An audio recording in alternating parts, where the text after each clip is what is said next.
You're 19 years old, standing on a dock in Dutch Harbor, Alaska, and a deckhand who's been doing this for 6 years looks at you and says one thing before you board. If you go in the water, you have 90 seconds before your hands stop working. This is every level of being an Alaskan crab fisherman. The job where you can walk away with $80,000 cash in 3 months, or you don't walk away at all. Because commercial fishing in Alaska has a fatality rate of roughly 300 deaths per 100,000 workers, nearly 80 times the national average for every other job in America. And if you like breakdowns of the careers that actually pay and actually kill, like and subscribe, because this one gets worse before it gets better. Level 1. The Greenhorn. You're 19. You've never been on a boat longer than a rental pontoon. And you got this job because your uncle knew a captain who needed a body. Greenhorns get paid a flat rate, around $150 a day, no matter how many crab you pull, because you're not trusted with a percentage yet. You're trusted with the worst jobs on the boat: coiling line in freezing spray, stacking 700-pound crab pots that can crush a foot if the swell hits wrong, and sleeping 4 hours a night in a bunk the size of a coffin because the boat runs 20 hours a day when the season's open. The captain doesn't know your name for the first week. He just calls you new guy. And on day 3, a wave the size of a house comes over the rail and knocks you into the pot launcher, and you watch a 200-pound steel door swing past your skull by 6 inches. Nobody stops working. The guy next to you, Dale, hauls you up by your float coat and says, "Welcome to the Bering Sea," and keeps stacking.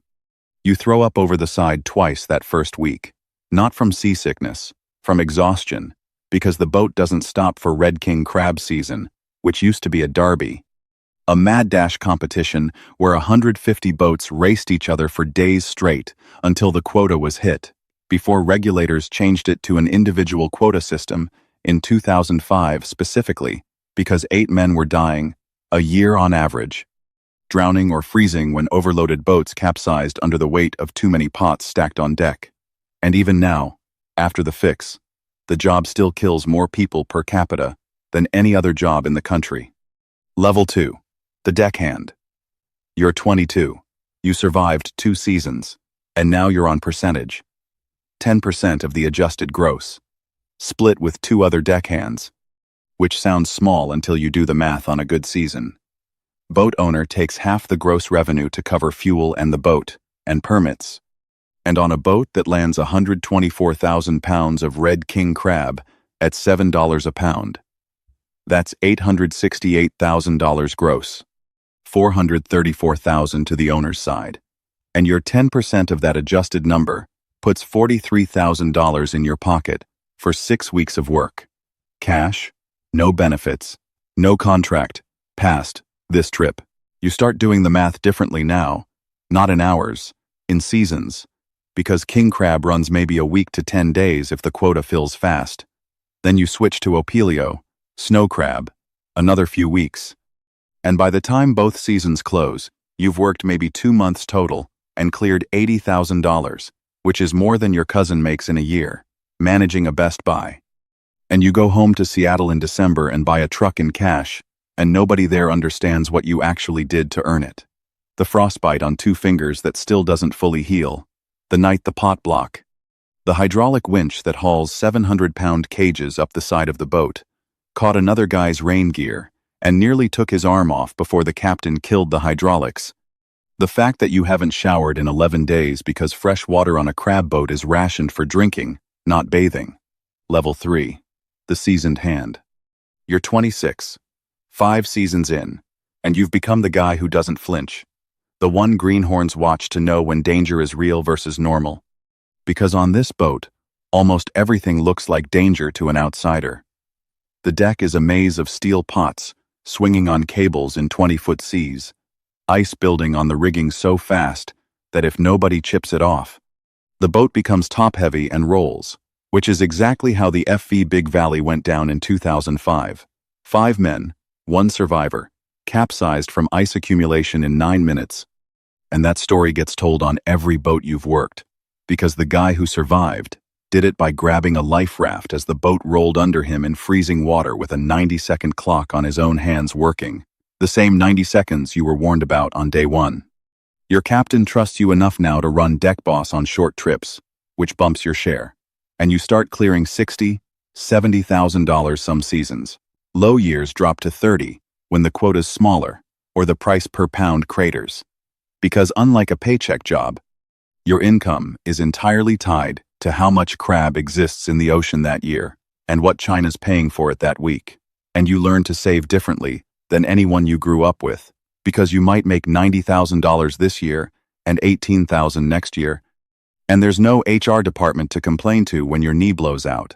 Hauling your 400th pot of the trip, and the captain just hands you ibuprofen and tells you the season doesn't wait. Level 4. The veteran. 10 years in. Early 30s. And you've started noticing who's not on the dock anymore. Guys you came up with who took jobs on shore. One who quit after his boat took on water in the Gulf of Alaska, and they spent 6 hours in survival suits, waiting on a Coast Guard rescue swimmer. One who just got tired, because the job has a brutal turnover. Most guys don't last past their late 20s. The body breaks down, shoulders, knees, backs. And the ones who stay are the ones chasing something specific, usually a captain's license. And you've been studying for it between trips, because a captain doesn't work percentage of a percentage. A captain takes half the boat's gross before anyone else gets paid. And on a season that grosses $800,000, that's your ceiling now. Real money. Owner money. The kind where 20 years from now you might own the boat outright. Level 5.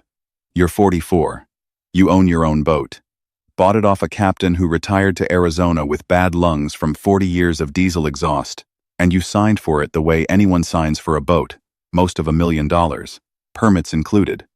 And now you're the one calling a 19-year-old greenhorn new guy on the dock in Dutch Harbor, watching him try not to look scared as the boat pulls out into water that's killed more people, per capita, than any other job site in America. And you think about the guy who told you about the 90 seconds 25 years ago, who's not fishing anymore, who lost 2 fingers to frostbite and a marriage to the months at sea, and gained over 22 years, close to $1 million in cash income, and a story nobody who didn't live it will ever fully believe. And you watch the horizon go gray, and the swell start building the way it always does past the harbor mouth, and you key the radio and tell the crew to stack the pots for the first set, because the season doesn't wait. It never has.